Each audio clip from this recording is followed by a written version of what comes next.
probably set me off. Okay, well, and we'll start the show. Hey, this is Radio Free Cybertron, episode 674. I am Brian Kilby. With me this week, if you're watching video, there is no Don.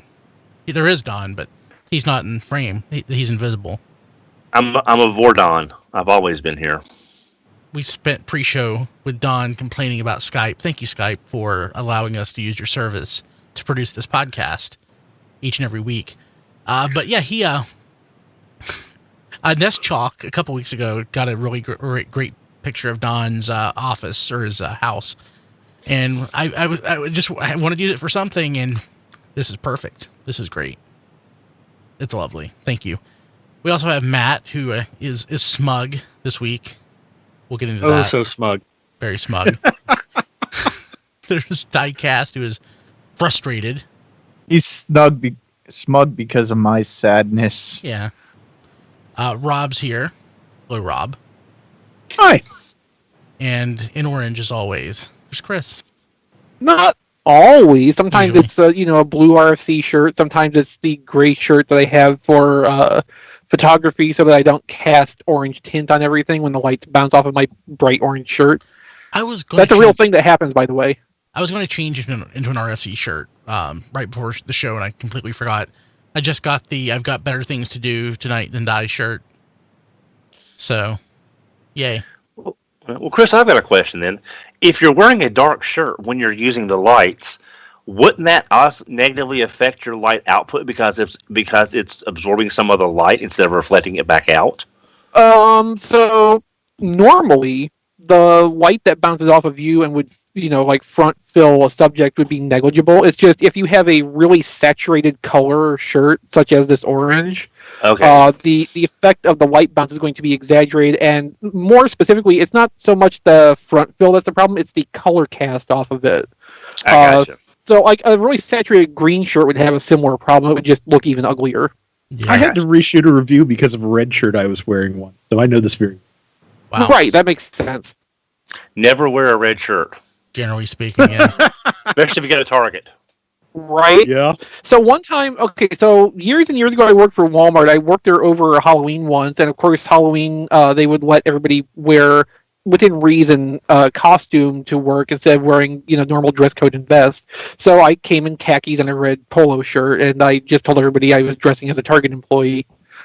How'd that go over? Well, I don't know how the managers felt about that, but all my actual co-workers were very amused by the idea. But that would be novel because there's not a Target anywhere near where you live, basically. Correct. Yeah.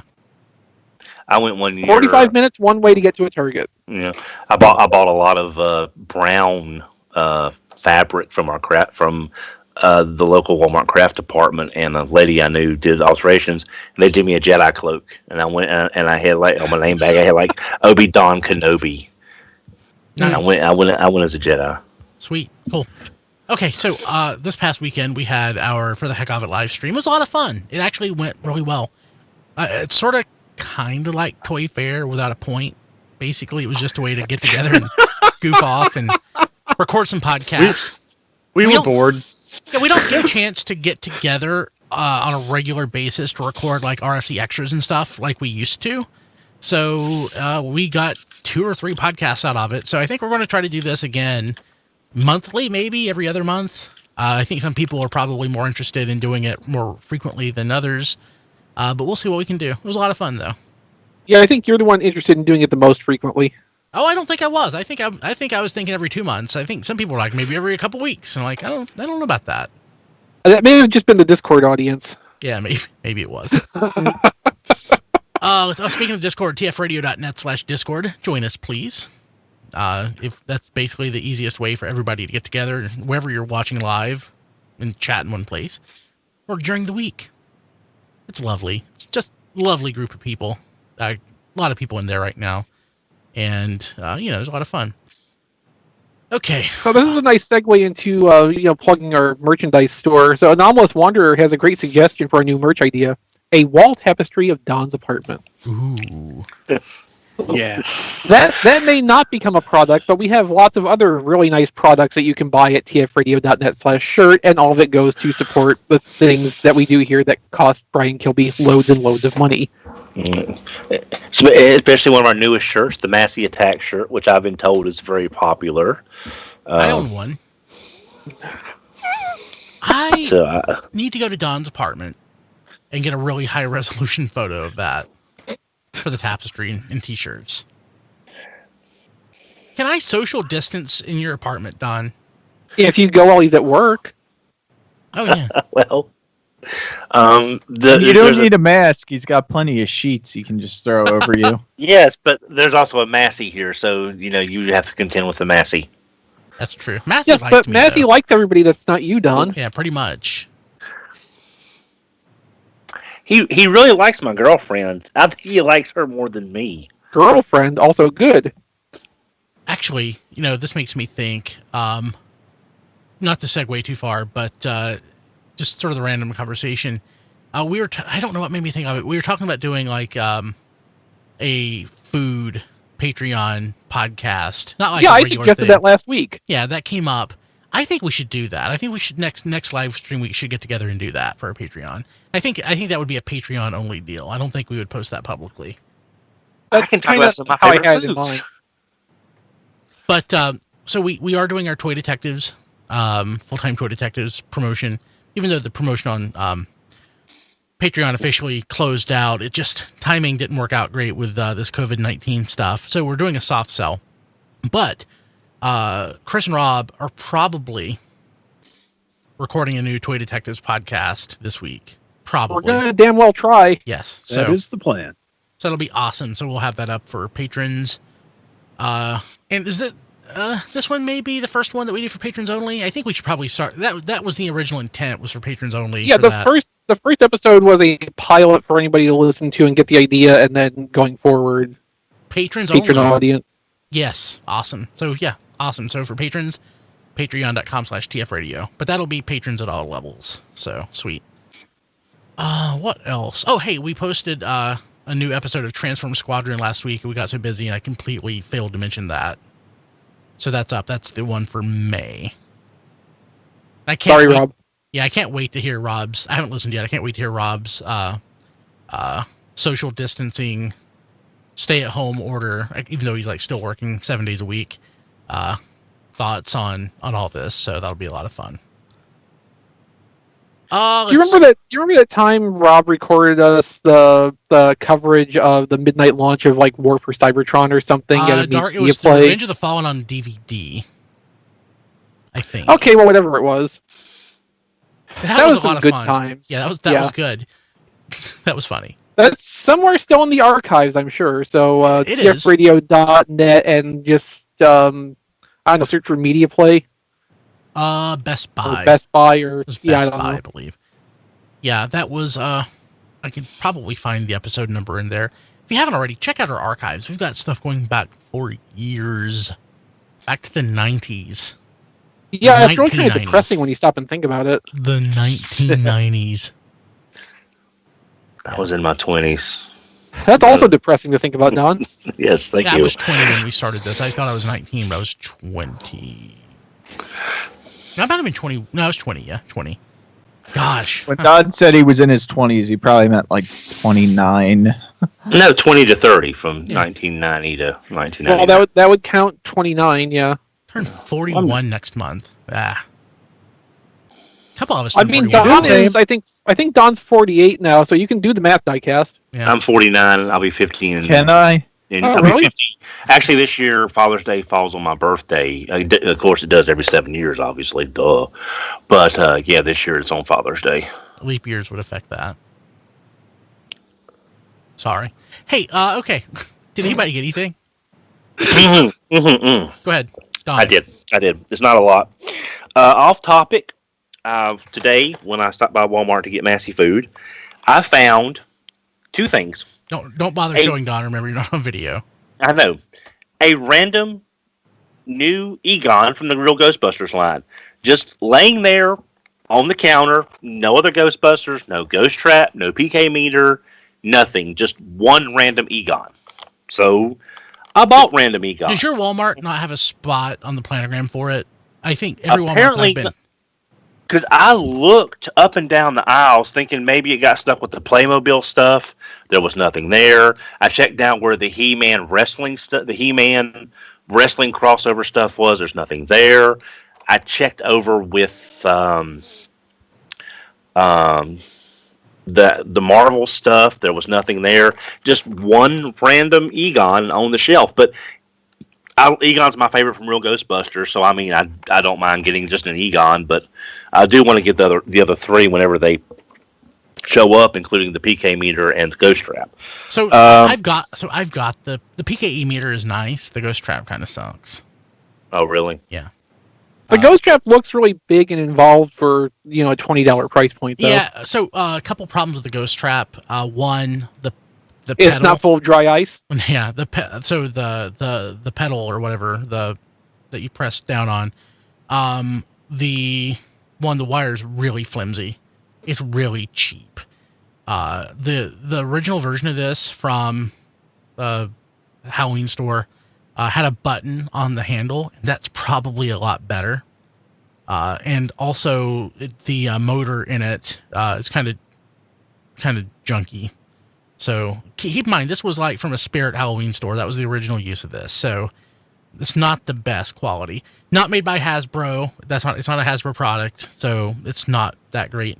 Now I do have the Real Ghostbusters figures. I haven't taken them off the card, but they look awesome. Yeah. I've got the retro action Real Ghostbusters from a couple of years ago. I have those up for eBay purposes eventually. Yeah, I've got that. I've got the Firehouse set with Sam Hain and Janine. Janine, yeah. So I've got that. But yeah, I picked up Egon, and my local Walmart finally stocked the Deluxes for Netflix. And there was no scrap. My girlfriend picked up Mirage and Scrap Face at her Walmart close to her folks' she house. loved the Scrap Face. She needs to get two more of them. Yeah, and but my Walmart locally did put them out. There was no Scrap Face, but I did get me a second Mirage because that is such an awesome deco. I love this Mirage deco. I love that Mirage deco. So I picked up that. Off of Hasbro Toy Shop on eBay, I got Hammerbite. Congratulations. He was $14.99 with free shipping because their threshold is $14.99 for free shipping. And I figured with him being a tail end Cyberverse, how long it'll be before I see one in stores. Hey, Don, not the tail end yet, but Don, yeah. Speaking of Hammerbite, what does a nosy pepper do? Oh, jeez. Gets jalapeno. Yeah, I saw that. Well, it's like I said, Brian. I was a little depressed you were cutting into my action, but when I saw how good they was, I figured I didn't need a bigger mope. Oh God. Okay. They also put out some other Netflix stuff. I picked up Megatron because I love Megatron. That Megatron, that is such a lot. It looks like it's got a lot more paint on it than the other versions, and it's got two Battle Masters, and it's just a really interesting deco that looks a little bit better than, because I never got the regular Megatron. I got the Tiger. Well, I call him the Tiger Force camo one, and I got the other version of him. The animated cel shaded. The cel shaded one. So I've got three of this mold, but I mean they all look distinctly different. I like that. And for some reason, I don't know why, other than I've been pulling a lot of overtime and I wanted a new shiny, I went ahead and bought Ultra Magnus. I don't like shiny. I don't know. He was there. It was only two on the shelf. That's all there. That's all that I saw. That's the shipping case. Yeah, I know. But I'm just saying, and with the way stuff is not showing up right now, who knows when this is going to come back in? And I like that Ultra Magnus. So something about it just rung my bell. Oh, Don. So but I did buy Ultra Magnus. I may not keep him. I don't know, but unless you take it back, nobody's going to want it. So He was there. I was there. Like I said, I've been pulling a lot of overtime. I wanted something new. It's like and I buying don't. Ultra Magnus is like why you climb a mountain because it's there. It's because it's there. Yeah, I know. And then I'm not sure if I mentioned this, but I did get off of Amazon. I did get Wreck and Ruin. I can't remember if I mentioned him a week or two ago. Is it up there now? I don't know. I got this about a week and a half, 2 weeks ago. And the last time I looked, it said, we don't know when this is going to be back in stock. It's when someone on Twitter, and I would give credit to whoever it was if I could remember, but someone tweeted out that it was on Amazon for retail with free shipping, and I went ahead and grabbed one when I saw it. Because I figured him and Clobber will make for a nice little cyber shelf because I don't have really anything else except the first three of the four for a bunch on wave eBay. Yeah. So that's all I've got. I've been mostly working on my backlog. So there's that. But that's all I've got some other stuff coming. It's not here yet. But that's all I got. Yeah, I've got a ton of stuff coming next week, but I'm not going to talk about it because I don't have it yet. Also, I would just recommend anybody, during the live show to join our Discord at tfradio.net/Discord, because this week, right now, Jacob is in there doing the best references to Star Trek: The Final Frontier. Oh, wow. And another important FYI for anyone watching the live show, because it probably won't count for anyone listening after that, today, which is Wednesday, 5/13, at tfradio.net/shirt, they're running a sale up to 35% off. So I know a lot of people wait for the sale. It's on. Go get some TF Radio shirts. Ooh, the Chaos Bringer shirt.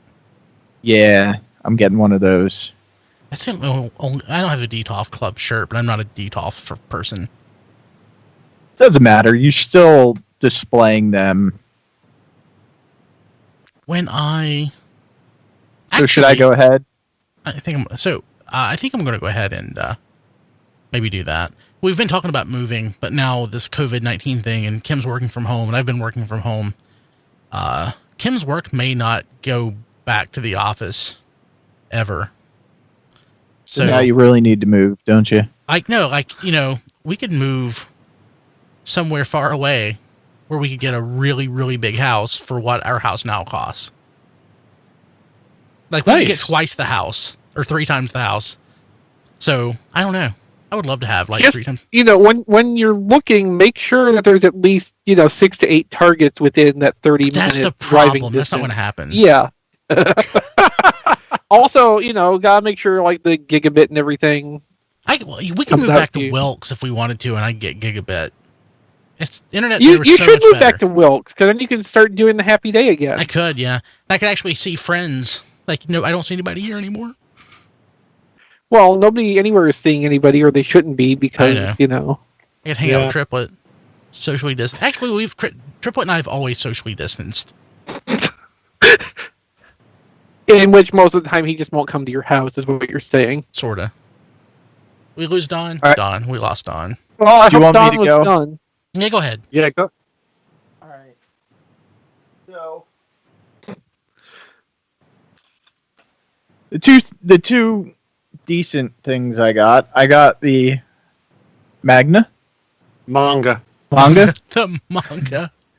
The Magna, which is the one. This is the one I was asking you about, Brian. If you got yours, because you were asking if this was still coming out on time, and yes, it is. I'll have mine tomorrow.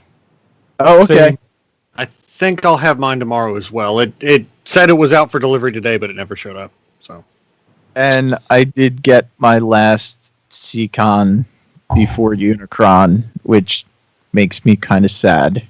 Oh, just wait. Oh, Diecast. wait. It gets sadder. Did you?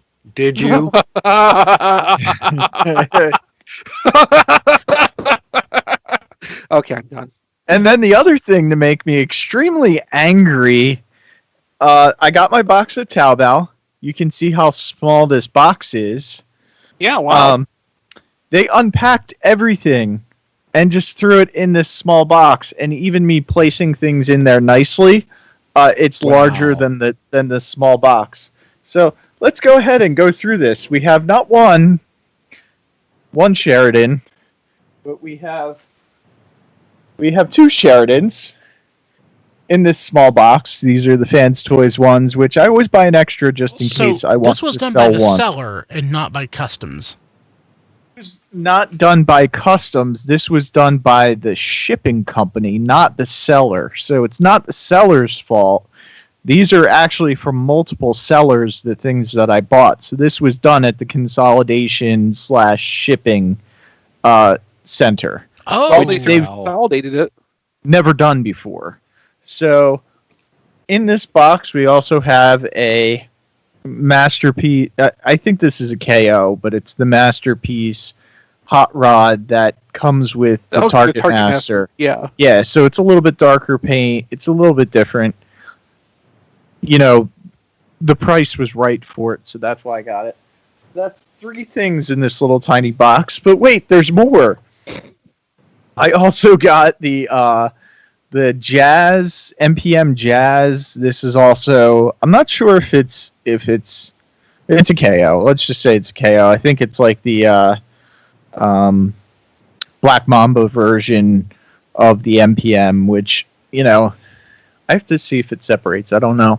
So that was in there. It's 4 things. I also have a Delta Magnus. Is that a Magic Square? This is... I think that's Magic Square. MFT, but it's the Magic Square design. So it's technically Magic Square. It's a upscaled MFT, which is the Mech Fans Toys. And when you say upscaled, it's like 10% bigger than the original, because that's what they do. Yeah, about that. It's a little bit bigger. So it's why even bother bigger? Yeah. Here's all my instructions that I got for all those. What about accessories? Some of the accessories are in here. I don't know if they all are, but I also got the little white bee guy. Is that Bug Bite? Can't really see it clearly. Okay, sorry. It's What did he come with? Is that the New Age one? The New Age one, yes. But these are KOs of the New Age one. So I mean, if it's white and it's a bumblebee, it's definitely supposed to be Bug Bite. Yeah. Yeah, here's the gun for MPM Jazz. What else do we got in here? So basically, the consolidator shipped your stuff like I store my masterpieces. Yeah, pretty much. So MP44, at least they included the instructions. MP44 I found yesterday. I was looking for my Sovereign to put it up on eBay, and I have no idea where it is. But I noticed that MP44, one of his antenna was like shoved up against the side of the box, so it's bent. I'm like, yeah, it'll stretch out. $450. Here's all the accessories just chilling in the box with some stickers that someone threw in. So it's. I have and you can see all the interior walls of the box just beat up from the stuff like rattling around inside the box. Because they didn't wrap anything in any kind of bubble wrap or anything. No. Why would they do that? Why that would be crazy. So that was my box of Taobao, and no one's ever seen that before. I even posted on one of the forums that talks about buying stuff off Taobao. Just to see if anyone else had an experience like that. And everyone was like, nope, never seen that before. Maybe they just hate you specifically. Well, it is possible. Also, we're getting... Not just possible, Diecast, it's likely. Where shipping is getting very expensive. There's rumors it's going to go up to like 99 yuan for like 0.5 gram or half a gram or something like that, or... It's getting very expensive to ship, and it might be soon to exit out of the Taobao buying arena. Yeah, well, if they keep shipping the stuff to you in that condition, it probably is anyway. Oh yeah, because like I said, the Fans Toys Sheridan, I always buy an extra one just to sell later down the road, because the prices usually go up on those. Yeah, that's not really going to happen now, is it? Yeah, I mean, I could still sell it. It's just got to be without box, you know. And it's kind of, you know, it's scuffed up a little bit from rattling around in that box. Yeah, that's no good. Hey, Don. Yeah, between Yeah, I'm back. I can hear. Yes, we can tell. Yeah, I'm waiting for the mute to actually respond to my click. So are we. So between the getting my last Seacon and then the box of Taobao, and then we have additional news. We'll get there. Rough. I will never That's get all I got. Look, Diecast, this is a narrative. Don't jump ahead. I'm not. But that's all I got this week. Diecast, it's a narrative that goes out on the internet. Whoa, Don Yes. has video on the side. Oh, wow. And it's blurred. I'm going to turn that Oh, on. the background. Well, his background is. Leave it, Don. Leave it. Yeah, don't touch. Working. Wow, you look so sharp But compared. you are muted, and we appreciate that. I love this. Me 6 years ago would just be having a heart attack right He's now. talking, but we can't It's hear him fine. because either he muted or Yeah, his just- mute is working. No, I unmuted it. There he is. It took a minute to respond. I'm saying I can't see any of y'all except your icons at the top of the screen. I That's have okay, no Tom, you don't need visual. to Yeah, that Yes. happens to me. That happens to Okay. me part of That's the time. normal. So I'm going to remute. Thank you, Skype. Skype's a piece of Thank garbage. you, Skype. Oh, I need to find the script that they wanted us to use. I tried to do it in the show last week or the week before. I just couldn't do it. It's out there somewhere. Who else got anything? I'll go. Okay. I'm excited about what so- you got. What? I'm excited about one of the things you got. Yeah, well, I can start with that. So I got my was it Death Gary gun? Death Gary. done. So Big Bad Toy Store had a few of these go back up in stock. I remember one BotCon, I was kind of eyeing one at one of the dealer tables. I think it might have been Captured Prey, but like it was Sunday and I was running low on money and the price and the timing just wasn't quite right. So I'm happy to finally have one of those. I've opened this up. Like, at first when I got this and took it out of the shipping box and saw it was kind of beat up, I was a little bit, displeased, but then I remember this is about 25 years old, if not more, so... it's to be expected that wouldn't be in pristine shape. Still got the yellowed, not sticky anymore factory tape attached to it too. That's nice touch always.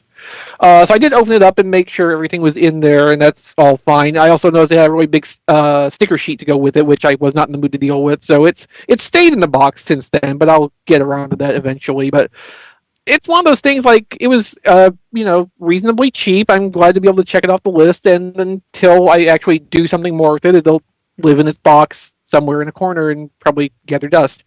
Like a lot of other things in boxes in here. Boy, I need to do something with all this. So last week, I didn't have a chance to talk about it before. Last week, I got a Non-F Productions upgrade kit, actually 3 of them for Earthrise Wheeljack. So he designed 3 different kits. 2 of them are meant for Wheeljack. One is a, I guess, speculative or preview kit for Exhaust, since we know Generations Selects or Earthrise Exhaust is going to be coming later this year. So I got all of those.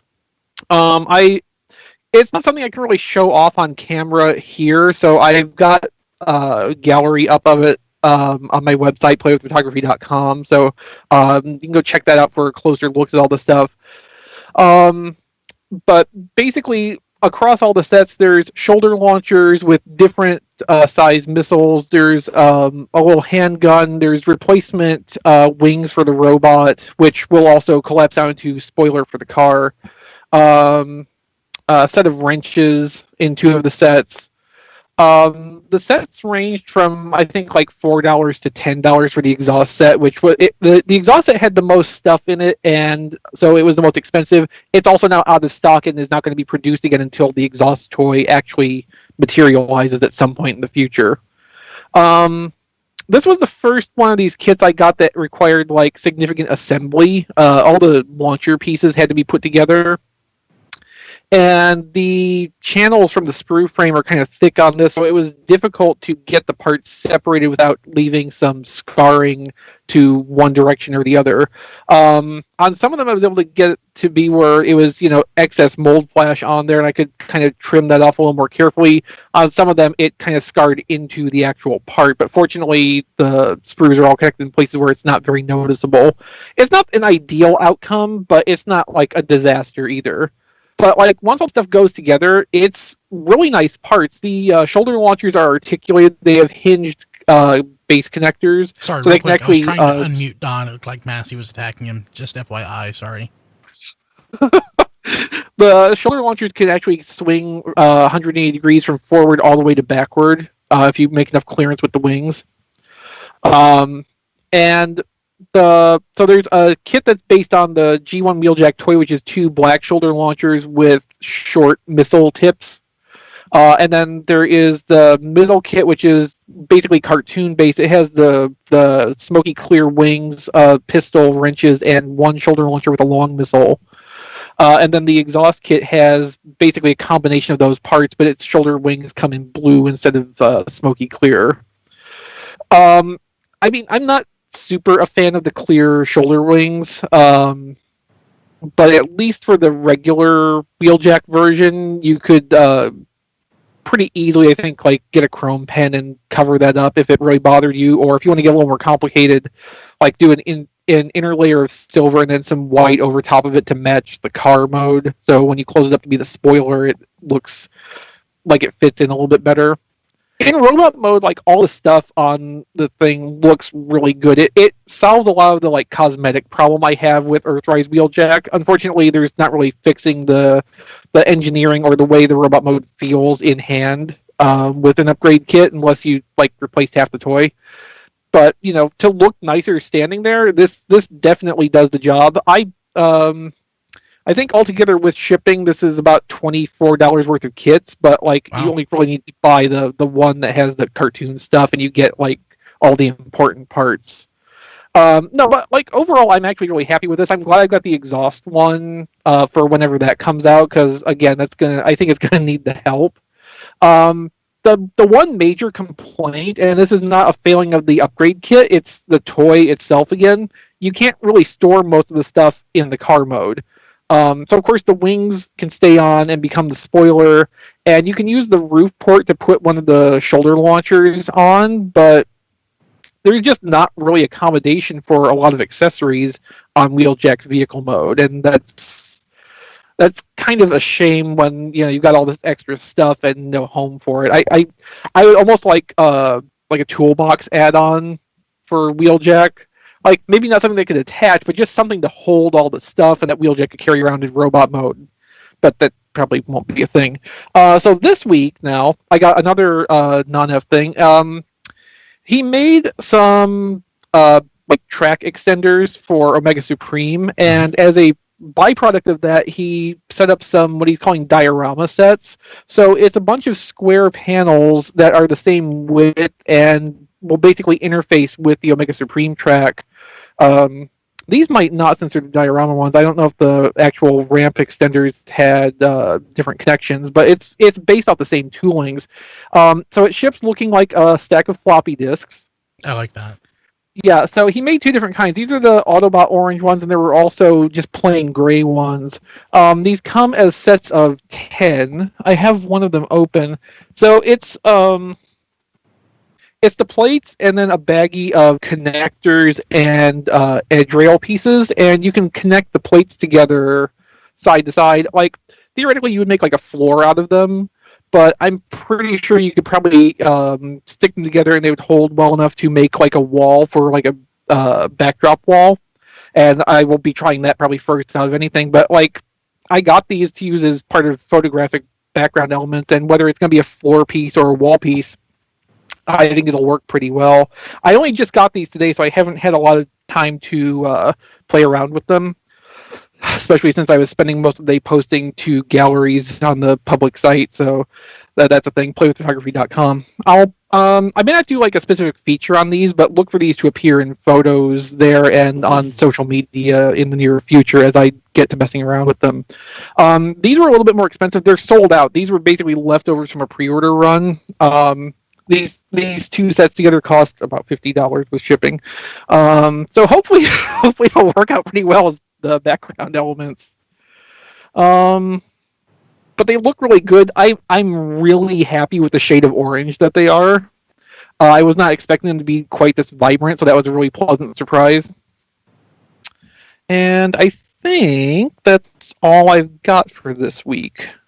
Cool. Matt, you had something, right? Yeah, just a couple things. Inferno dropped in price. Power of the Prime's Inferno dropped in price on Amazon again. So I went ahead and picked one up. I'm going to go on Shapeways and get the connector piece to make him a Headmaster Transdector. How much was it? Like $14? Okay. Yeah, somewhere around there. And Hasbro Pulse got in the Marvel Legends Black Widow wave, so I got the two figures I wanted. I got Winter Soldier and Crossbones. Nice. Cool. The Transformers the Manga Volume 2 is... Well, I was supposed to receive it today, but it did not show up in the mailbox, so I'm guessing I'll have it tomorrow. But other than that, that's it for me this week. Cool. But Matt, you didn't get any Seacons? No, still waiting on that. Apparently TF Source is the very last place that's going to get them. I'm not sure. I hope the same thing doesn't happen with Super Megatron because that's where my pre-order for that is as well. Perhaps you should look into, alternatives, Toy Dojo or other options. I have Everywhere is sold out. I'm sorry. I pre-ordered Super Megatron from like 3 different places, so I want to make sure I get it. And then you'll end up with pre-orders for that are still available. I want 2 of them, so if I get 2, it's not a big deal. I want 1 to keep in box because it's Super Megatron. I mean, yeah. I mean, it's not like the box is going to be anything to look at. No, but I just want to have it. Okay. Yeah. Never mind. So, it's my precious. So, yeah, but I'll have that. But no, yeah, same boat. No Seacons. It's all. I'm willing to wait for the Seacons. It's that important. I'm willing to wait. So, Chris, you were selling your second Seacon set at a very sold by I know you sold your set at a very, very generous price because I saw that sell on eBay for $575 just like the day before. Yeah, well, that was in Canada though, and since I wasn't willing to ship outside the U.S., I think that probably would have limited. I'm sure the person who bought it was probably in the U.S. Odds are. It was sold maybe not. We'll never know. I wouldn't buy that from Canada, knowing what the shipping would end up running, because Canadian shipping out of country is, it's ridiculous.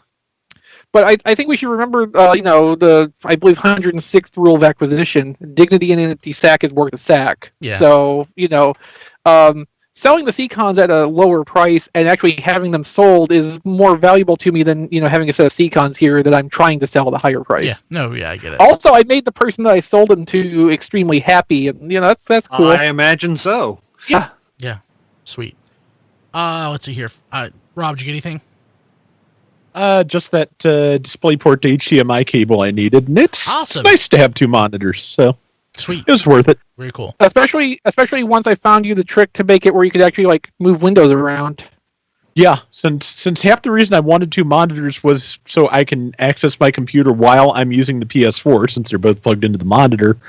Yeah, Exvee gave me the key command I needed to be able to actually move things between monitors, so I can get to anything on my computer from onto the get anything I need onto the secondary screen.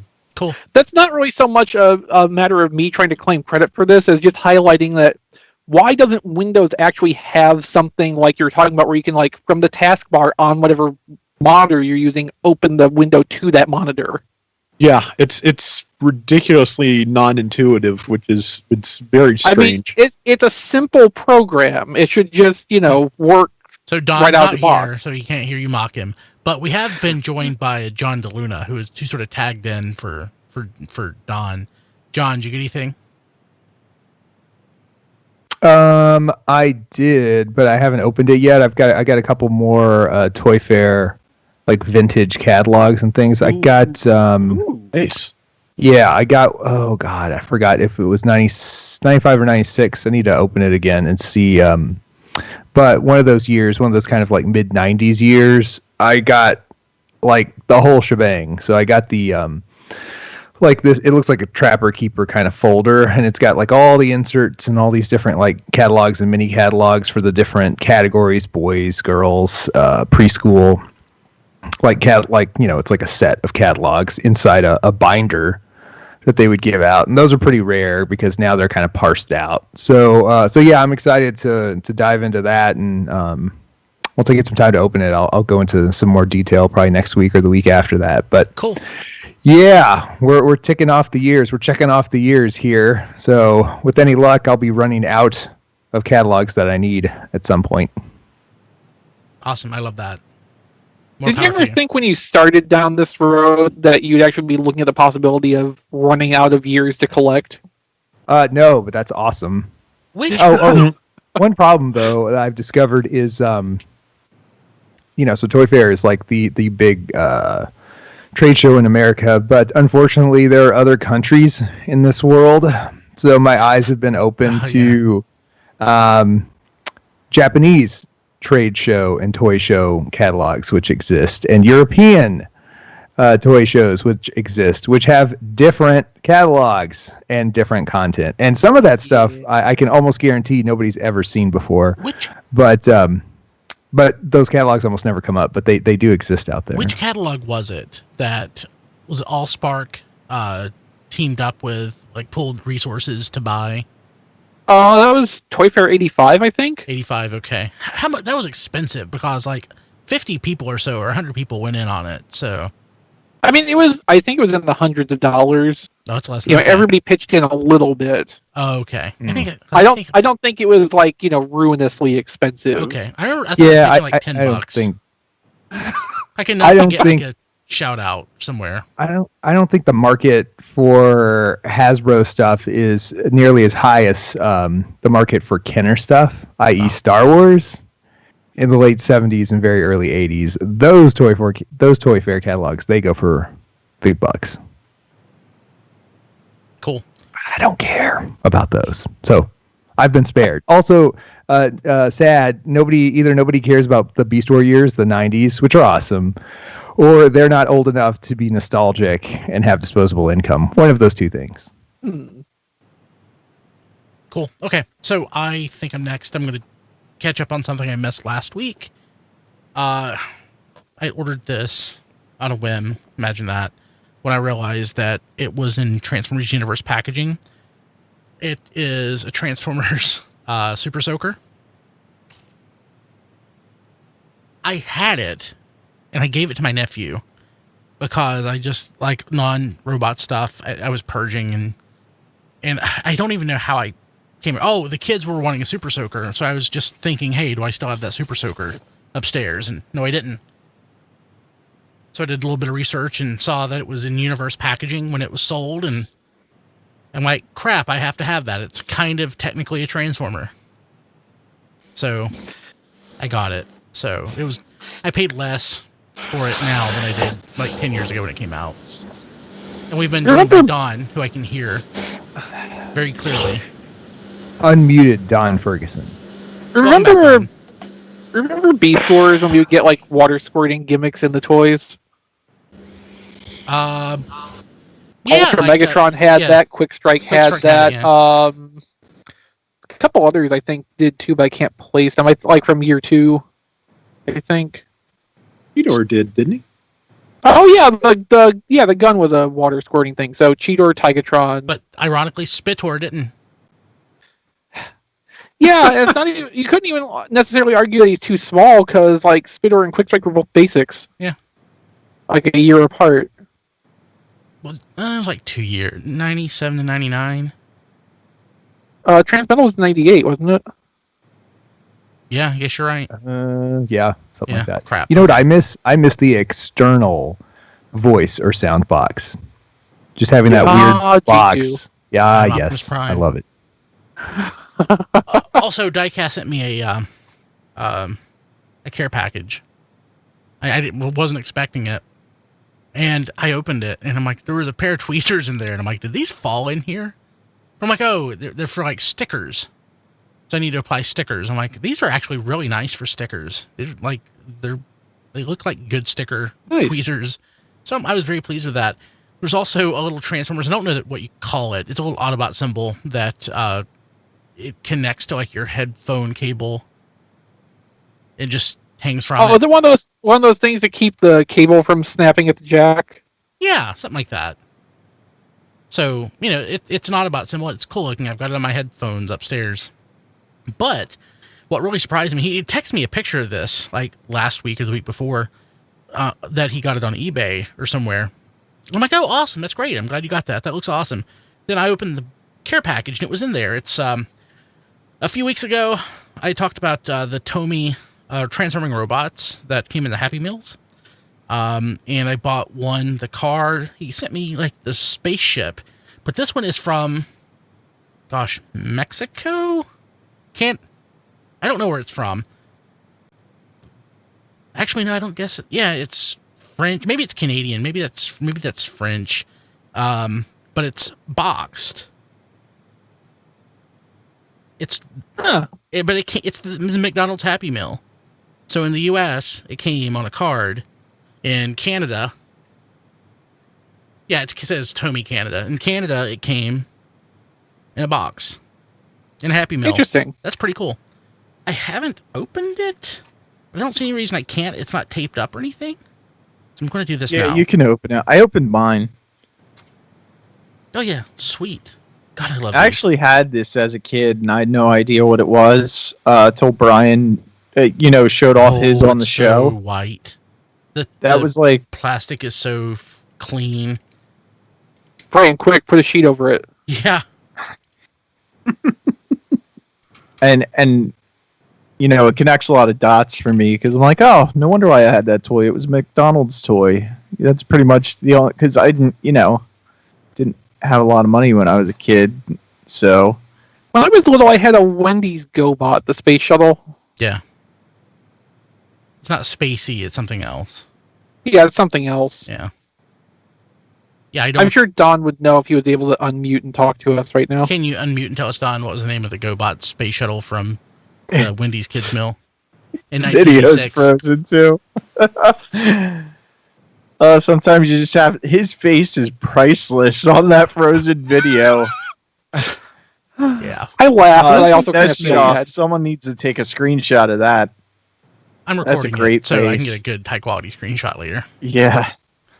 Okay, cool. So yeah, that's what I got. Next week it should be a pretty good week. I'll have the Transformers the Manga Volume 2, and I shipped some loot, so there'll be some weird things to talk through.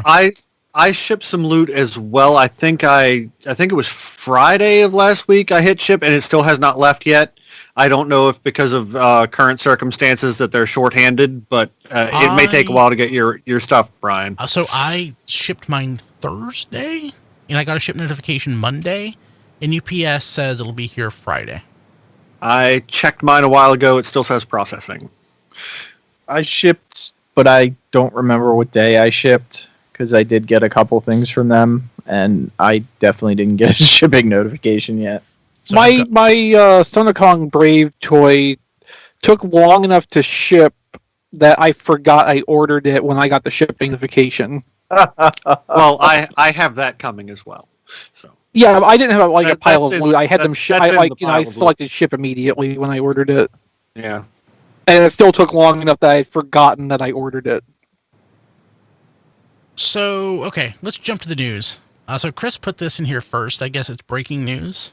It's the most recent thing, yeah. So our pal Zobivore, and because he's talking about mucking around on a Walmart computer. I'm not going to give his real name. Yeah. But he did post this publicly. But again, I'm not going to give his real name. If you know it, you know it. He says, I was poking around the Walmart computer today.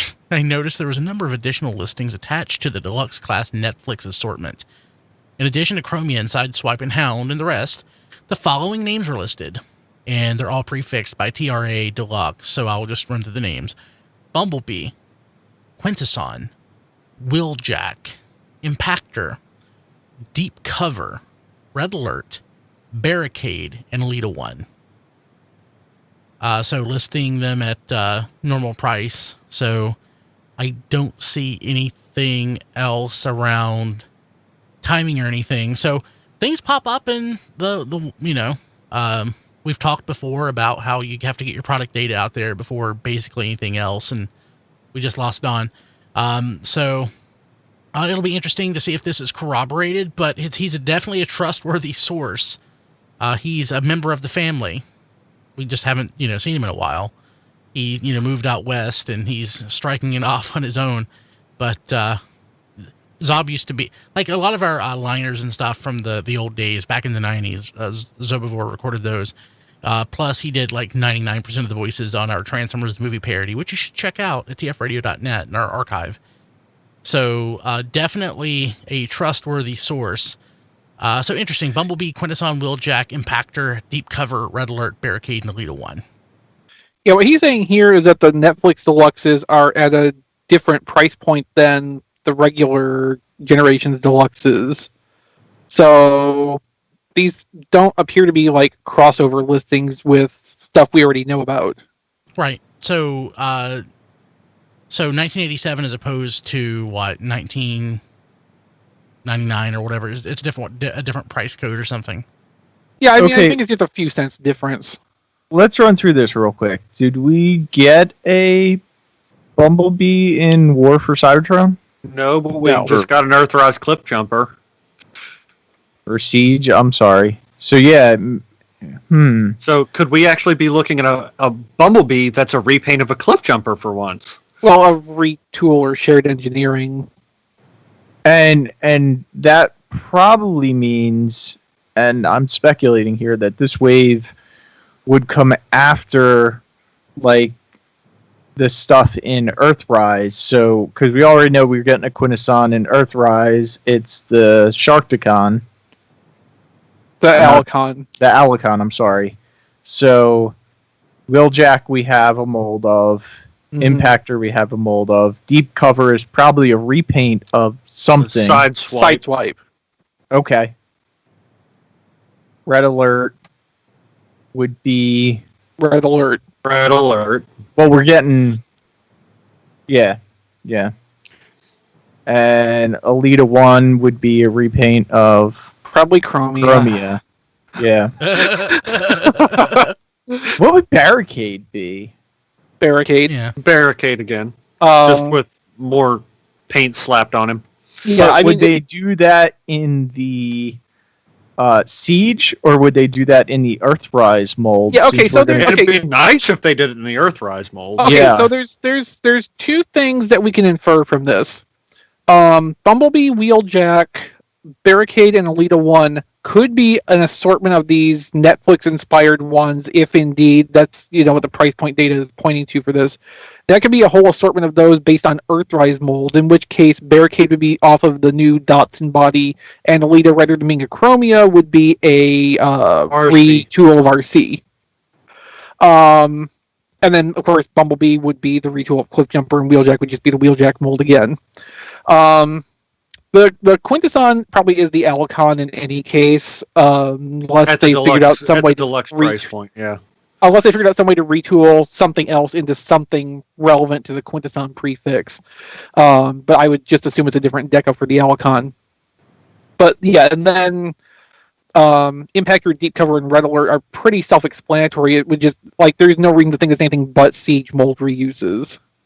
Yeah, I mean, I don't think they'll be... I don't think they'll be repurposing Earthrise stuff like that yet, especially for a store exclusive. Unless we have an Earthrise sideswipe coming up that we don't know about, like Ironhide. It's not impossible. It's not impossible, but just like I would think that they would try to maximize. They're already repainting some of those toys anyway. Walmart's the #1 retailer. They could do it. And this could, like, just because these listings are in the computer now, it doesn't. There's not an indication of what point in time they're intended to come out. This could be something aimed for around a Christmas release.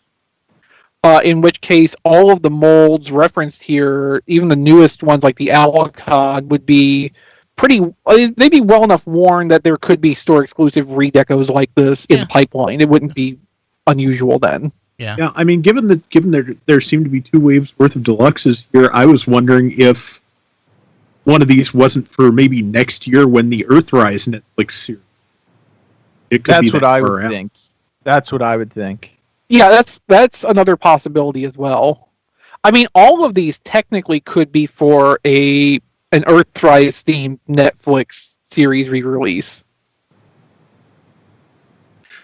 Yeah. Which, I mean, I hope they do something different with the decos, because there are a couple of these that I would be really interested in getting toys of. Just I don't want all that heavy battle damage paint all over them. I mean, if it would be an Earthrise thing, I would kind of hope that the decos would be a little bit cleaner. Like, take Wheeljack, for instance. You could do an alternate deco that's still clean, but simplify it, brighten up the colors, make it look more like a cartoon.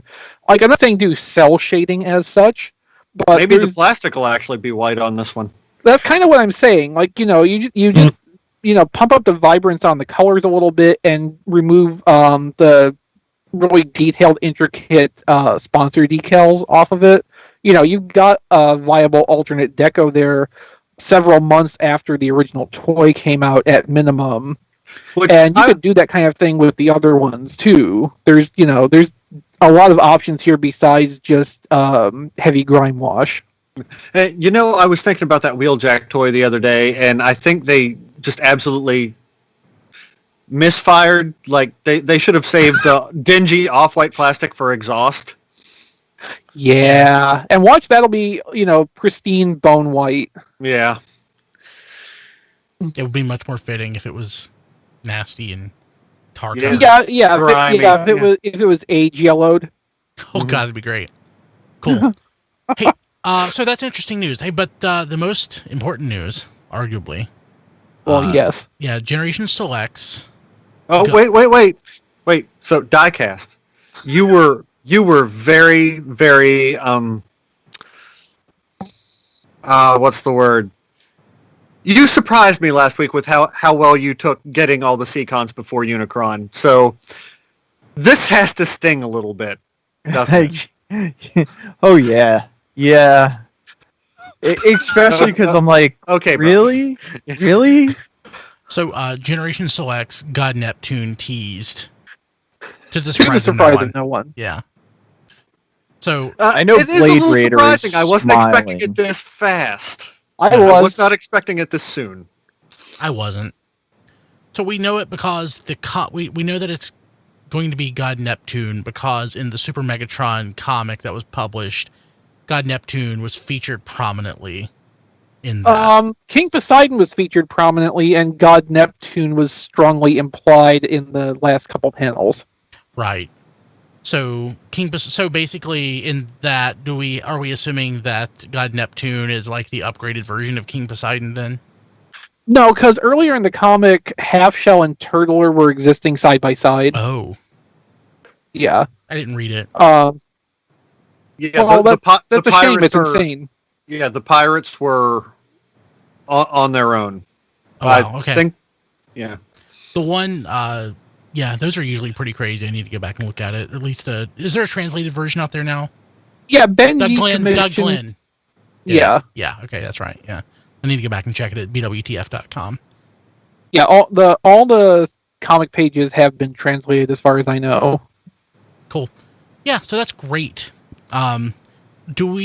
Yeah, so the questions we have right now, besides the obvious thing of like when's it coming out, we don't know if it's going to be 5 pieces or 6 because God Neptune was only 5 Seacons. Yeah. They kicked Nautilator out again. We also don't know if this is going to be individual releases or a box set. I'm guessing box set because, like, Master Force G1, that's a bigger deal to Japan still. the Beast Wars series, like, not as much of a thing. I think Beast Wars 2nd has a better chance of favorable nostalgia than Metals or Beast Wars Neo. But probably, this feels like they would try to push this out as a box set to me. Maybe. Well, yeah, yeah. I was going to maybe contest that maybe Beast Wars Neo might be more popular than we think, but that's immaterial to the topic at hand. So yes. When were the Seacons, the first round of Seacons released in Japan this year? Was it January or February? Yeah, January was the first batch. Okay, then that's kind of what I'm looking for these to hit with, because Super Megatron's what, September? Yeah, I'm thinking with this it'll be either late December or like the early weeks of winter 2021. Yes. Which should put it out safely ahead of Unicron. Yes. Yes. excellent. So joyfully, hashtag Seacons before Unicron still lives. So what are the chances now that before Unicron we get the Club Seacons? I mean, very low, but I won't rule it out. As happy as that would make me, I think I'll take my win with both the original Seacons and the Beast Wars 2nd God Neptune set, and I'll call it a win. So I think I'm gonna have to. I'm sorry. I think I have to start a new hashtag. No more Seacons before Unicrons, please. Hashtag Unicron before Club Seacons, please.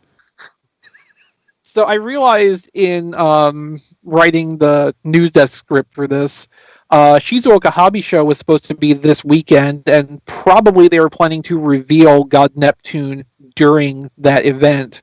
We will probably still see it at about the same time, because I think all that stuff is locked in pretty well in advance.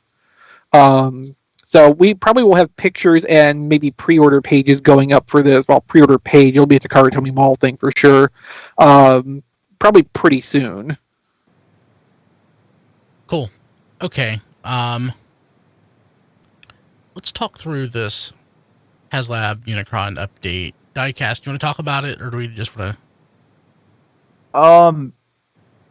I mean, I can tell you what I got out of it. Sure. He's in, those typical crazy prototype colors. They just use whatever plastic that they have around to make some Unicron. The cat did a bite test on him.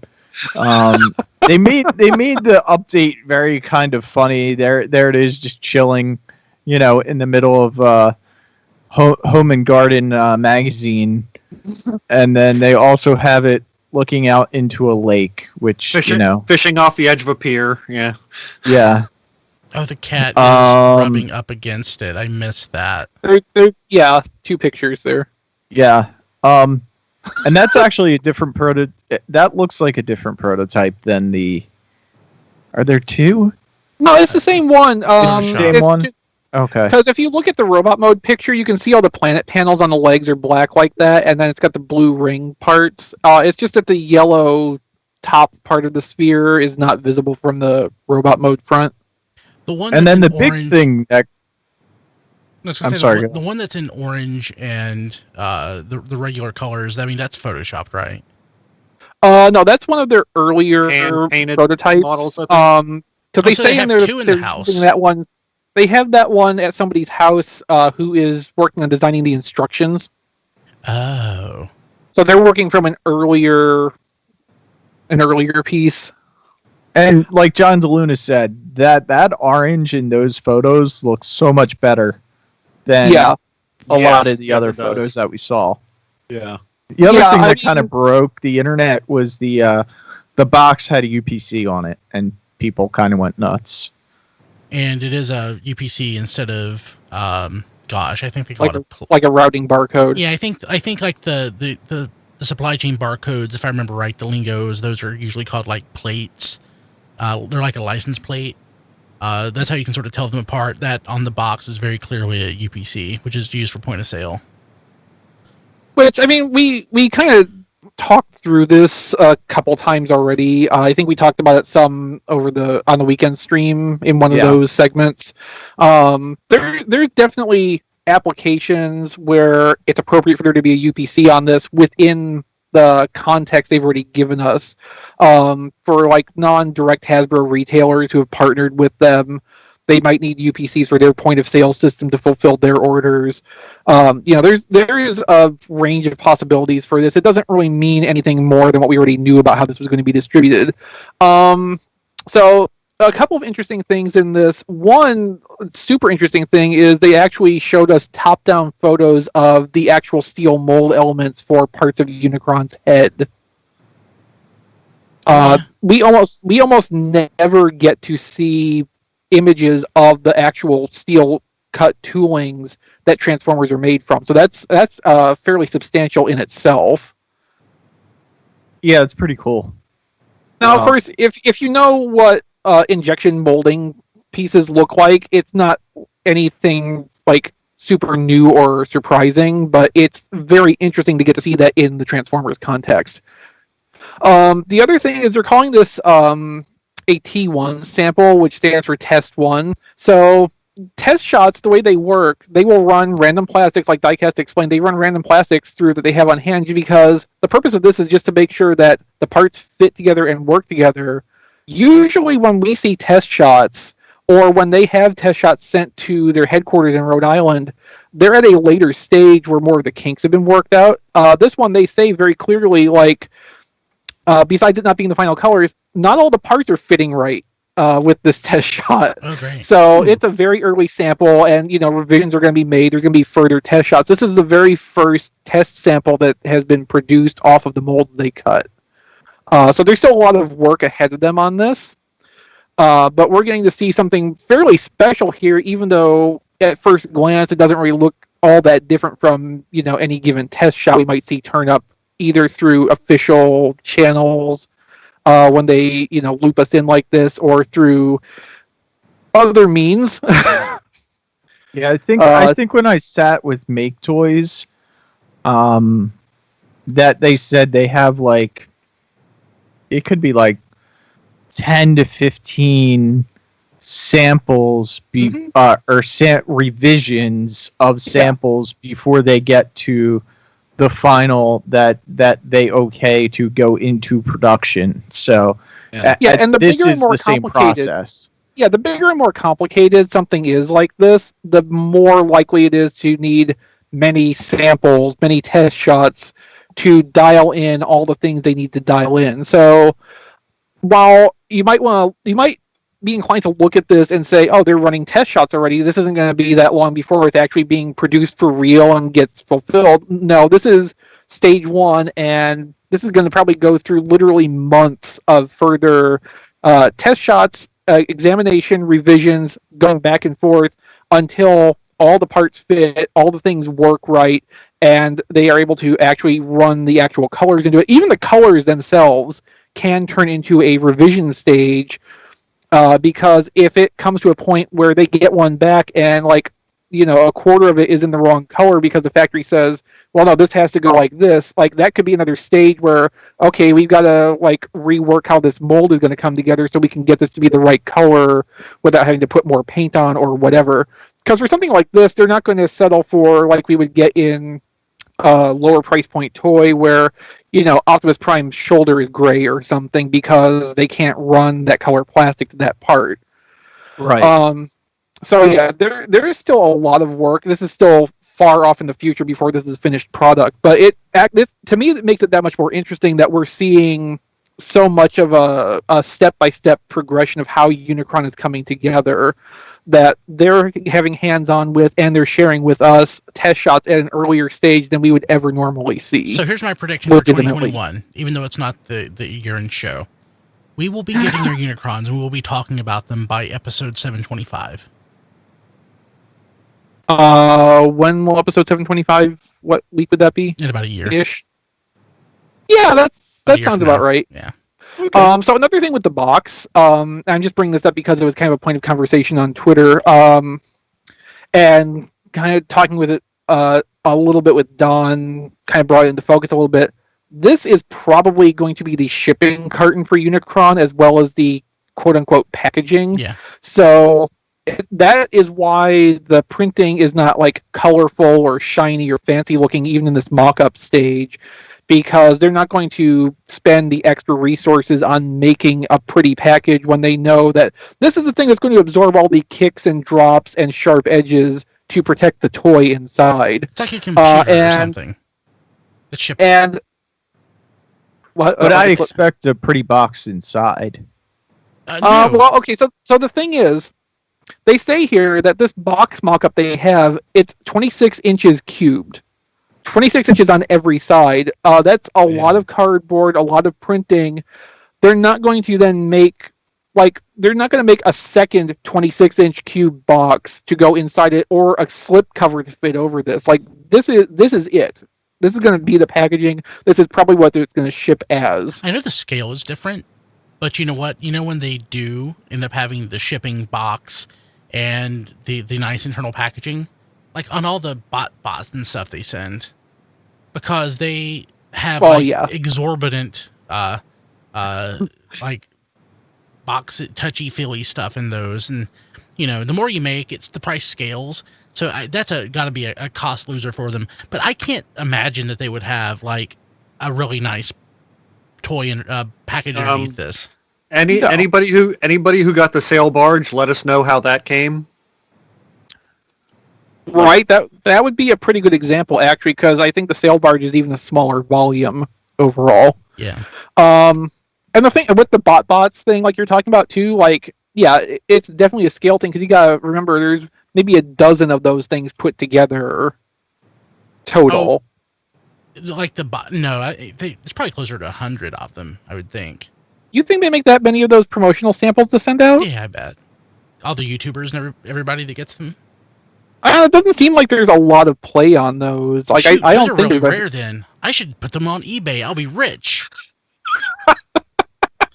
The other, I tend to think there will be some additional packaging inside this box, because these boxes are going to get so damaged in shipping, especially with the size, that there's going to be something nicer inside for someone that wants to keep it in a nice... No. So Diecast, we're not talking about like the thin cardstock grade crap like on these Selects boxes that I just happen to have within arm's reach. It's like a computer box. Like you a buy computer box, a moving box. Oh, I think it's right. I'm not talking about on the outside. I'm talking about on the inside. There's going to be another nicer box. I don't think there will be. I think there will. I think I could be wrong, but all there's going to be on the inside is like structural cardboard pieces to hold things in place and cushion a little bit. Like, if there was going to be decorative packaging on the inside, they would not have the Unicron printing on the outside. Like, they wouldn't show us the shipping carton unless the shipping carton was the primary packaging, because otherwise it would just ship in one of their normally labeled shipping cartons. Hey, Diecast, do you want to do a stupid bet over this one? No. Okay. No. Hey, I lost the last stupid bet.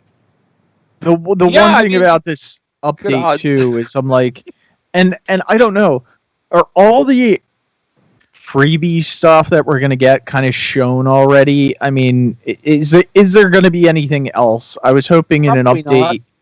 Well, because you remember with the barge, they announced like a figure, like after it was already closed and everything. They were like, "Oh, we're going to throw this figure in." I'm hoping there's going to be something like that. Maybe they're waiting till a little bit later to announce something like that.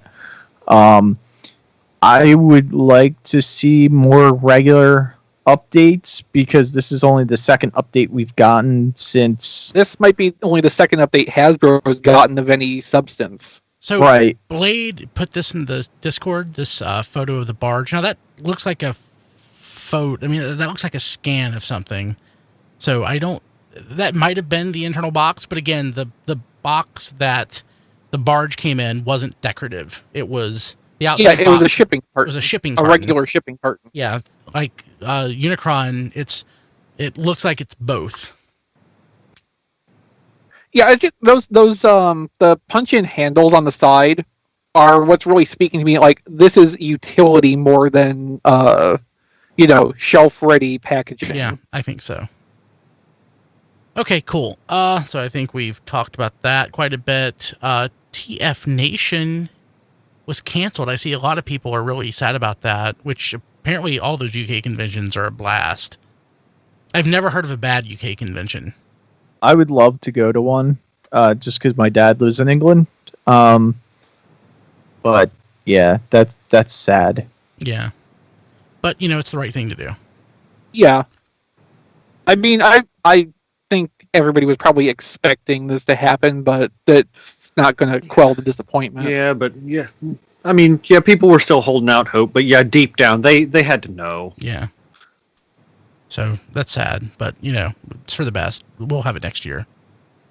Probably. Hopefully. Will we? Hopefully. Let's be hopeful. Yeah, optimism. Optimism. So, hey, tfradio.net/Amazon. Buy something.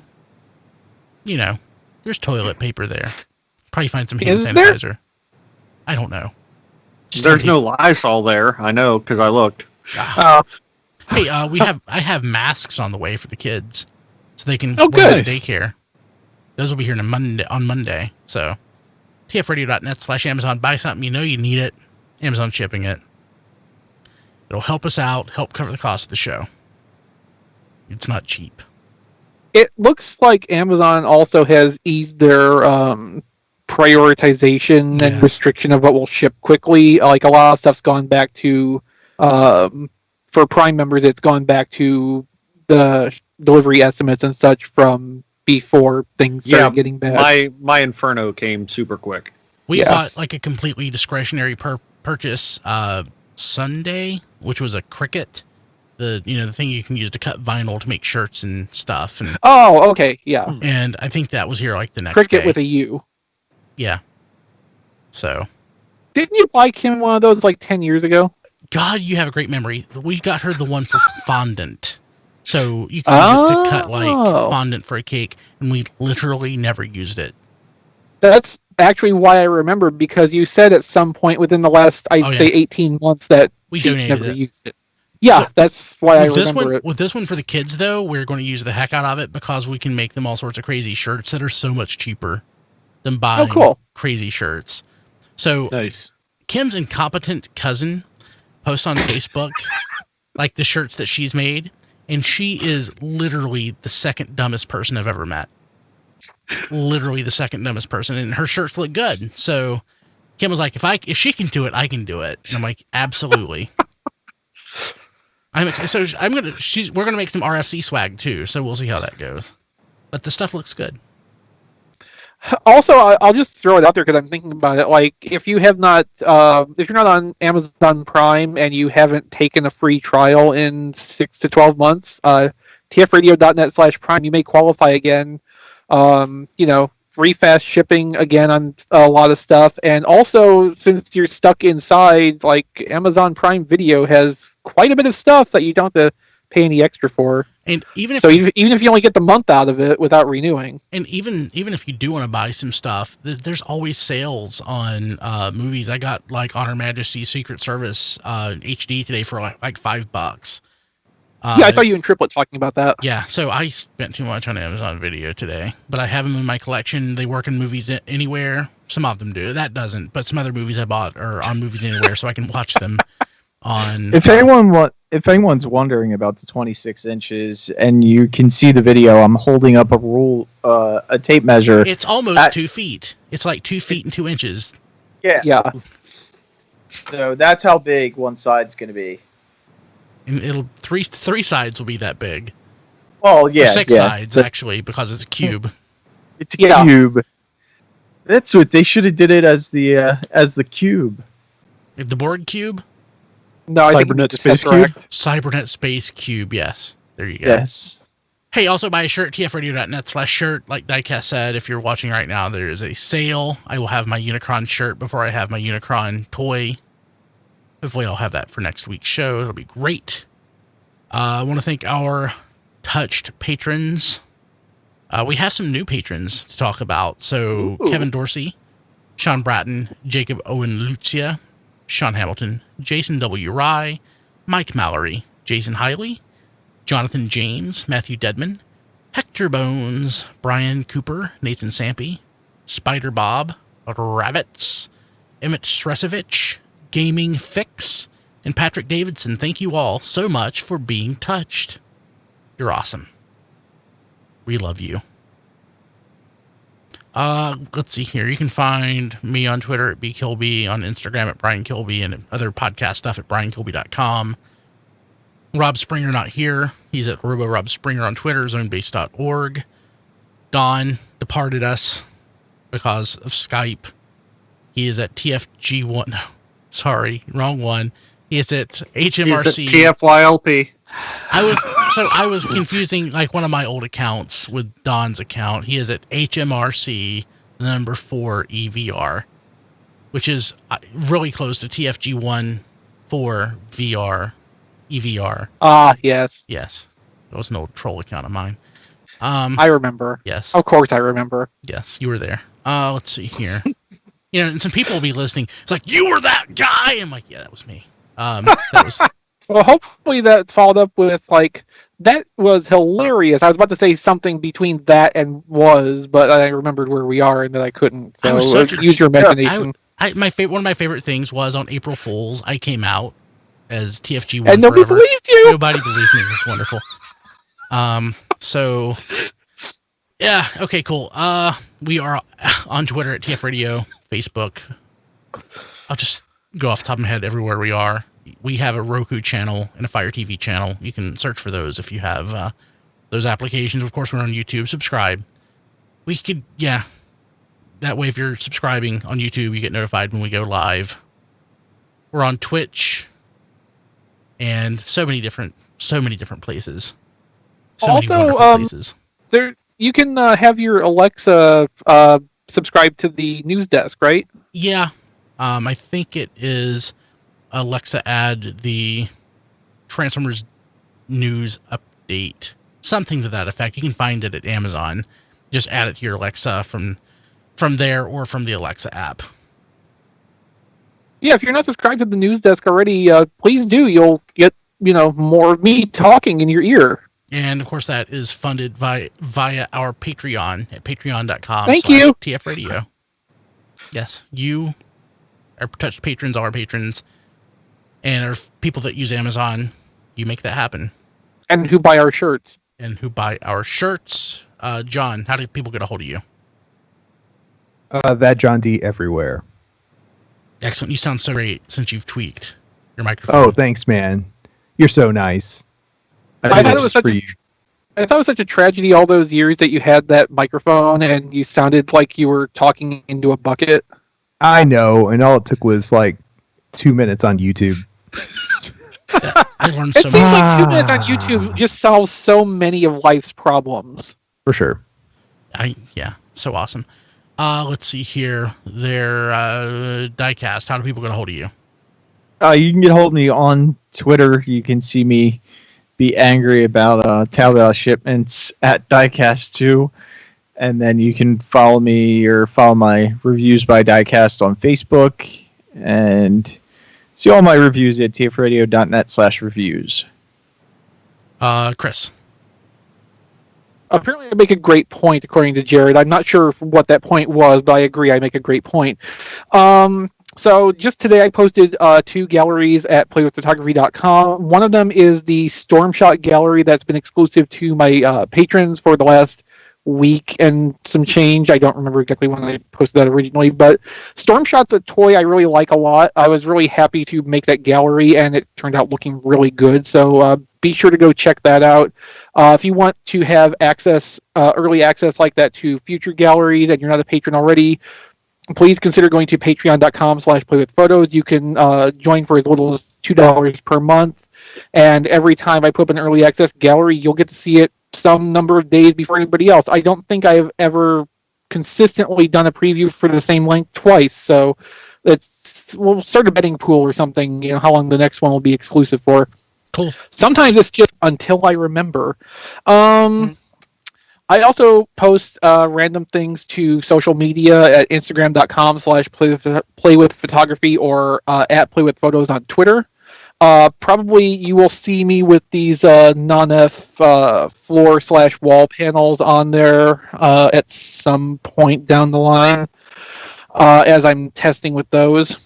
I'm actually kind of looking forward to that because like I've been trying to improve my background game to make my photos stand out a little bit more, and it's been an on and off process, but things be like that. You can also follow me personally on Twitter at ChrisRTXV. I was selling Seacons the other day. If you had been following me, maybe you could have got a set of them for what Cheap. apparently was absurdly cheap. I can't promise I'll be doing that again, but I may try to gather up a sale pile again and move some stuff out of here for a little bit extra cash, toilet paper money or whatever. Otherwise, though, I have an Amazon wish list at tfradio.net/ChrisList where not only can you send me something cool because you've lost your mind apparently, but every purchase you make through that will go back to pay the show's bills, like the bill that is me, because I cost us a lot of money now apparently.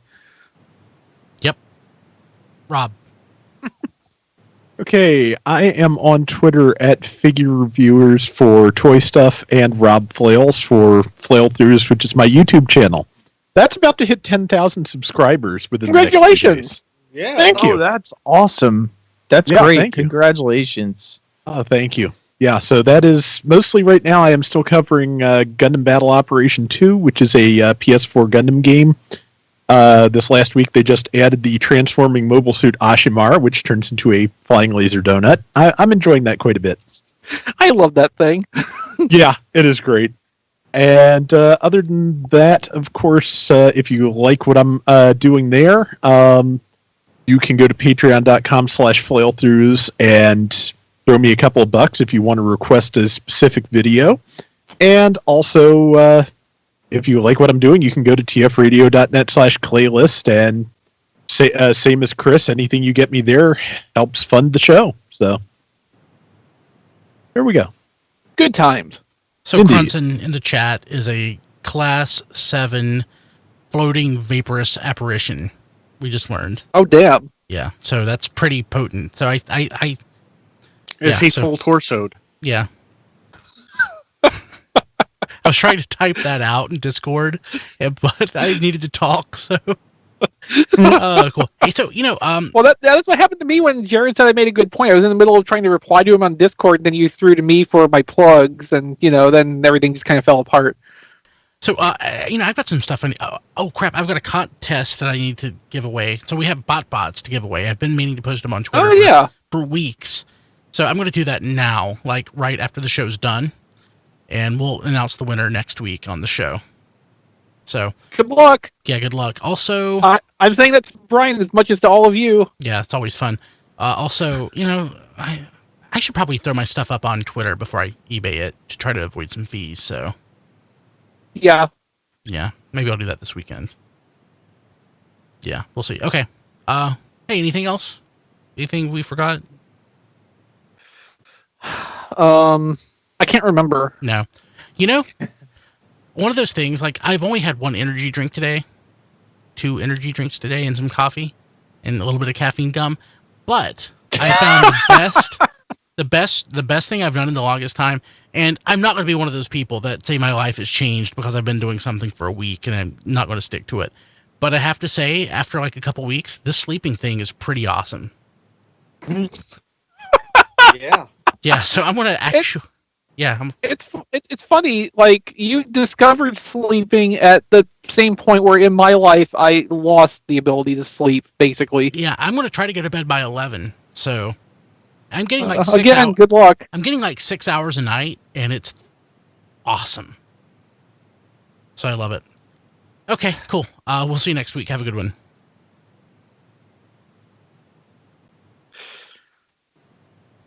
Yeah, 6 hours is I would be substantial. ecstatic if I could get 6 hours of sleep every night, but I just don't sleep well, ever.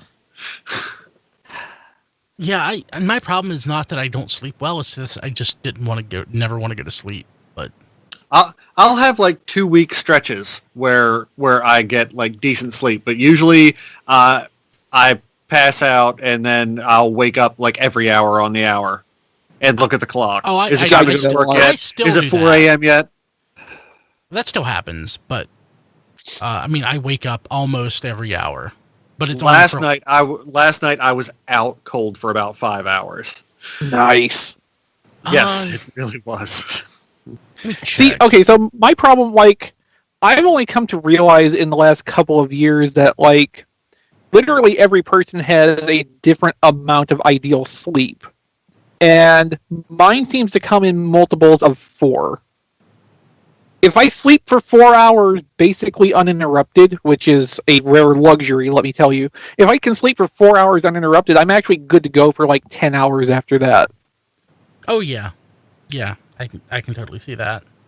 If I sleep for more than that, I'm ruined. Like, even if I sleep for an additional 4 hours, I just want to continue sleeping forever. It's the weirdest thing. Now, weekends usually ruin me because I can sleep on the weekends when I know I don't have anything I need to do the next day, but that just absolutely wrecks my Monday. Like, I go to work on maybe 2 hours of sleep every Monday. Yeah. So last night I slept 6 hours and 8 minutes, and I was awake. I was up 9 times for a total of, it looks like I was up for about 45 minutes. So, but that was a pretty good, that was pretty good for me. 3 hours and 24 minutes? What? No, I slept more than that night. Ooh, one night I slept 7 hours and 20 minutes. You must have been sick. How did that happen? Wow, I went to bed early. I went to bed like at 10. So another problem I seem to have is that I don't function on a 24-hour cycle as far as I can tell. I work closer to 28 or 30, which means that, like, over the course of 3 to 5 weeks, the times that my body wants to go to sleep kind of rotates. Yeah, that's normal. From what I've understood, for people who don't like work regular day jobs, like my nephew, he's up for 36 hours and sleeps for 12 or 14. Can I say that sounds great? Yeah, I think it does. It sounds great on paper, but it is not great. When I was go ahead. I'm a night person. My body wants to go to bed at 4 a.m. The problem is that's when I have to get up for work. That's my Right. problem. I want to go to bed about 4. Gosh. I remember the stretch when I was doing 2 hours a night back in my 20s. That sucked.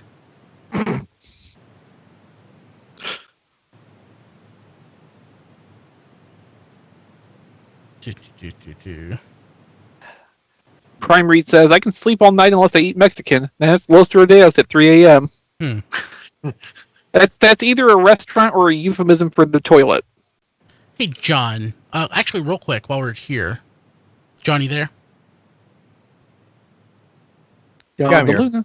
I'm just muted. Okay, while we have people here to chime in, I think everybody here was here this weekend, so I can seamlessly integrate this into the show. So, John, we're doing a podcast, an RFC Extra, 5 questions with RFC. I didn't get you or Don, so I just want to do yours real quick, okay? Mm-hmm. And I want to ask you some questions. Favorite Transformers media, that could be a TV show, a movie, a comic, whatever.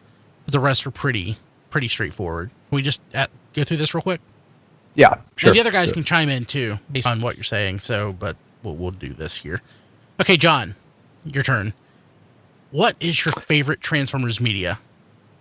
So my favorite Transformers media would have to be,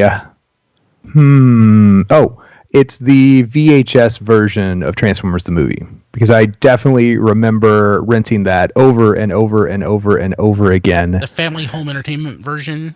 Yeah, with the is it crayon when they draw the logo at the very beginning? Do you not watch our Roku or our Fire TV channel? That's the intro, the regular intro. Yeah. Exvee did it a couple I years made ago. that. Yeah, it's crayon, right? Yeah. Yeah. I mean, it's electronic crayon. That's the intent. It's kind of dubious, but yes, Yeah, great. for sure. It's Especially at dubious that- like everything digital in the 80s. I was gonna say, yeah, with at that def, yeah. It's Oh, yeah. the answer is like, yeah, sure, whatever. So anyway, yeah, I love that original home video format and that version of Transformers in particular. So I was renting that well past the point of popularity. I was competing with myself to rent it at the independent video store for quite a while. For me, my buddy Jason, he recorded it off of HBO, and I borrowed his tape, and then I duplicated it. And there were days I was watching it twice a day. How long did it air on HBO? I don't know. That's a bit of trivia that I'm not really super aware of. That's interesting. Do we have like archival video of like HBO like teasing it or announcing like, hey, this Friday night, or I guess Sunday night back in the day, maybe whenever they debuted movies or whatnot, just saying like, Transformers a movie, 8:00 Friday, that kind of stuff? I don't know. Do we have it? It'd be interesting to look that up. Maybe it's on YouTube. Yeah, I would love that's the kind of stuff that I go for these days. That sounds awesome. Cool. Okay, who is your favorite character? My favorite Transformers character. I guess. Oh, that's hard. But I'll be honest, it was Hot Rod. So, like the one that checked all the boxes and was manufactured for like a 6 to 7 year old boy when he was created. It worked on me. So he was crafted from the ground up for my demo, and what can I say? It worked. So Hot Rod is my favorite character for sure. And he turned into a like self-doubting middle-aged manager. Buzzkill. And so it's a buzzkill, but I can relate. Oh yeah, now at this absolutely. point in my whole life for sure. Man, if Rodimus had Zoom and a professional Outlook email account, if I could only read his like wishy-washy non-committal emails sent to his middle managers, I'd love it. So that'd be an inbox I could definitely relate to that inbox. It's like Ultra Magnus is saying that we should move to Microsoft Teams. I'm so tired of this guy's crap. This is a parody account waiting to happen. Oh, for sure. And everybody's just complaining that Rodimus's form of decision making is asking them what to do. So I don't know, guys. You guys got any ideas, or anybody got any suggestions? And it's just a bunch of like him hawing and stuff. Or even better, his Slack channel would be awesome. Yeah. Yep, for sure. Yeah, this needs to be a Twitter account. Yeah. Anyway, what's your favorite toy? Favorite toy.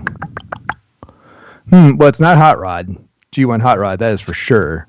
That's the one toy that I broke. I pulled a Brian, and I broke him within about 15 minutes of having him because I didn't read the instructions and I didn't understand like how his spoiler, it doesn't flip, it turns. So I was very committed to flipping it when I should have rotated it, and that didn't work out. So let's see here. My favorite toy. Oh, you know what? It's the Deluxe class Armada Prime. Oh wow! So I love that is it Supercon is what they called it? Yeah, back in the day. So I love that action figure, and because that's what he is. And as a bonus, he transforms into a decent cab. But Armada Prime, just as a design, is so great, and that's kind of like the perfect form factor for him. He's got that like weird kind of shimmy punch gimmick where he's supposed to be punching, but it does look like he's just kind of cold and shivering. But I do like that toy, and I think broadly speaking, Armada is definitely a toy line that has been kind of lost to history. That trilogy of toy lines, the Unicron arc there, is kind of forgotten to a great extent, and there's some real gems in there. He's definitely one of them, and so he still has a prime spot on one of my shelves. I see what you did there. What is your favorite Transformers toy line? I would say my favorite. So here's the deal: if it wasn't for the effects of time, it would be Transmetals by a mile. I love Transmetals,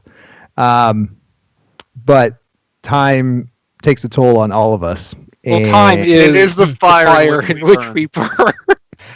That sounds familiar. I think I've heard that before. So yeah, here's the deal. If they had, instead of like chrome, right, instead of vac metal, if they had done metallic paint or something like that, would it have been as cool? Maybe not in the moment. Would it have lasted? Would it have stood up to the test of time? Yeah, and it probably would have been number one on my list. But instead, no, dust to dust and all that stuff. So it's a bummer. But with that said, then my favorite toy line, it would have to be for play value, Armada, and for like design and like aesthetics. I appreciated actually that first kind of run of classics. So I really appreciated like them turning Megatron into a Nerf gun and doing some kind of like I guess cross promotional or cross line inspired design work. It was interesting because it wasn't it had a little bit of flavor to it, and they were kind of diverting a little bit from the core G1 designs, just enough to make it interesting, but it was still clearly like the most nostalgic thing ever at the time. Little did we know. So from a design standpoint, I really appreciate kind of that spot that classics hit, but for play value, it's really hard for me to argue with mini cons. So, it depends on what you're looking for. And last question, what other toy lines do you collect? So I'm really bad about this. I flirt with other toy lines for a while, and then I either burn out or I pick a bad dancing partner and the toy line burns out for me. The worst thing about that is I'm a big fighting game / video game fan, and the history of video game inspired toy lines is a sad one.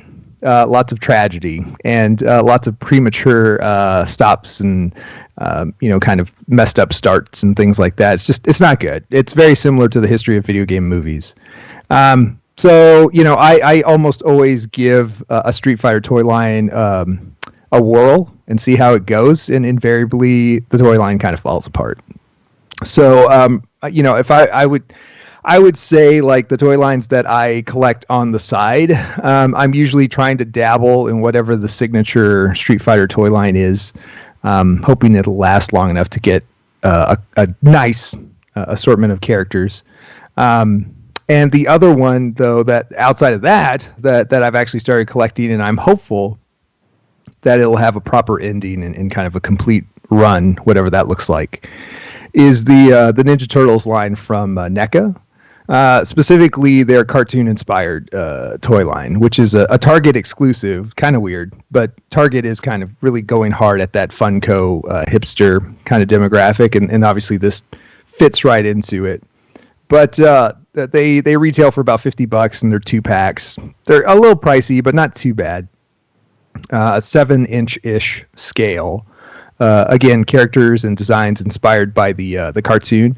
What really did it for me was Ninja Turtles was probably number 2 on my list of toy lines growing up. It was really popular at the very tail end of the 80s and the early 90s, when I was like 8, 9, 10, right at the end of being into toys before I took a hard left turn into video games. So I was part of that wave for sure. So I do have real strong nostalgia for Ninja Turtles, and when I saw their cartoon accurate Bebop and Rocksteady, I knew I was in for it. So I had to get in, and I dived in 2 feet first. And so right now they have the 4 turtles that are out.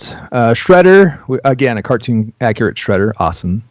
Shredder, Krang, Bebop, Rocksteady, and then at least 2 foot soldiers that you would get if you were collecting all the 2-packs. You'd pick them up, kind of by a product of collecting. So I'm really enjoying that line actually. And outside of that, I try to stay really disciplined with Transformers. It's by far the most successful toy line I've collected, and I'm not going to slow down anytime soon. But yeah. Street Fighter on the side, Ninja Turtles right now, but Transformers forever. Perfect. Sweet. Okay. Recorded. We'll get that from Don, then we'll post that as an episode. We'll get that from Don if he can stay on Skype for more than 2 minutes at I'll a time. call him up on the phone. Oh, that would be great. Cool. Yeah. It looks like for anybody who cares that the TurboGrafx 16 Mini is back in stock at Amazon Japan. That's fun. So Nosy on. Oh, I don't even have to go search. How about that? interested. I'll put it in the Discord.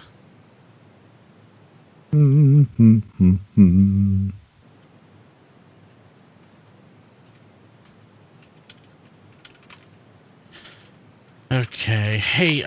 It's the little console guy. Yeah. Yeah, cool. So people watching live, I'm going to end the stream. We went a little longer than normal lately, so I'm going to go to bed. So we'll see you later. Good night, everybody. Hi, people watching live. We